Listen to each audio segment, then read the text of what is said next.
Hi everyone, আজ হচ্ছে শনিবার আর রোজই মোটামুটি বাজারের ভিডিও তোমাদের সাথে শেয়ার করি। তো আজকে কী বাজার করলাম চলো তোমাদেরকে দেখাই।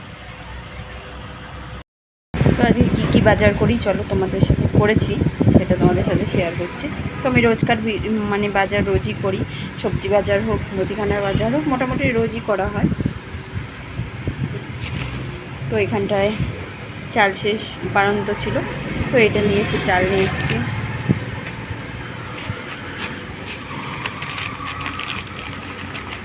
আর এতে আছে হচ্ছে মসুরি ডাল, একটা রিফাইন তেল এনেছি, এখানে আছে চা পাতা, এখানে আছে হচ্ছে দুধ, আর এখানে হচ্ছে আলু।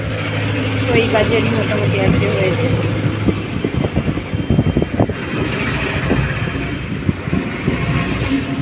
আর এখানে একদম মানে বাড়ির সাথে একদম হাই রোড আছে দেখে সবসময় হয়তো গাড়ির আওয়াজ শোনা যায়, তোমরা একটু ম্যানেজ করে নিও। আমার এই ভিডিওগুলো যদি তোমাদের ভালো লেগে থাকে অবশ্যই আমার চ্যানেলটা সাবস্ক্রাইব করে দিও ও পাশে থেকেও যাতে নতুন নতুন এরকম আরও ভিডিও তোমাদের দিতে পারি। আর ভালো লাগলে অবশ্যই কমেন্টের মাধ্যমে একটা জানিও, একটা লাইক করে দিও।